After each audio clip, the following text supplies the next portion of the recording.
अस्सलामुअलैकुम नाज़रीन, आप देख रहे हैं पीटीएन न्यूज और मैं हूं आपकी होस्ट सुंबल ज़िया। शामिल करते हैं आज की अहम खबरें। वज़ीर आज़म ने शालीमार एक्सप्रेस की अपग्रेडेशन के बाद इफ्तिताह कर दिया। वज़ीर आज़म शहबाज शरीफ ने शालीमार एक्सप्रेस की अपग्रेडेशन के बाद इफ्तिताह कर दिया। शहर कायद के कैंट स्टेशन के अपग्रेडेशन मंसूबे की इफ्तिताही तकरीब से खिताब करते हुए शहबाज शरीफ का कहना था कि इस स्टेशन के शानदार तरीके से तज़य्युन और आराइश की गई। उन्होंने कहा कि कैंट स्टेशन की अपग्रेडेशन देखकर बहुत खुशी हुई।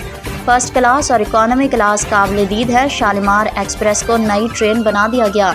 वज़ीर आज़म का कहना था कि मुसाफिरों के इंतज़ार गाह, डाइनिंग रूम और खुद कार टिकट सिस्टम शानदार है। ट्रेन को आउटसोर्स करके बेहतरीन काम किया गया।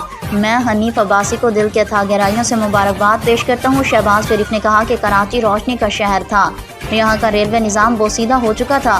स्टेशन की सफाई कराची वेस्ट मैनेजमेंट के ज़िम्मे है। वस्ती एशिया तक रूट को बहाल किया जाए तो मईशत को 4 चांद लग सकते हैं। उनका कहना था कि मुझे यकीन है ये मनसूबा जल्द हकीकत बनेगा। रेलवे की अपग्रेडेशन के लिए दरकार रकम फौरी तौर पर दिलवाएंगे। वज़ीर आज़म ने कहा कि हनीफ अब्बासी की क़यादत में पाकिस्तान रेलवे जदीद निज़ाम की जानिब गामज़न है। पाकिस्तान रेलवे की सूबों के साथ इश्तराक के मुस्बत नताइज सामने आएंगे। पार्टनरशिप का दायराकार बलूचिस्तान और खैबर पख्तूनख्वा हुकूमतों के साथ ही बढ़ाया जाए। न्यूज स्टूडियो से अब तक के लिए इतना ही। मज़ीद खबरों और अपडेट्स के लिए देखते रहें पीटीएन न्यूज। अल्लाह निगहबान।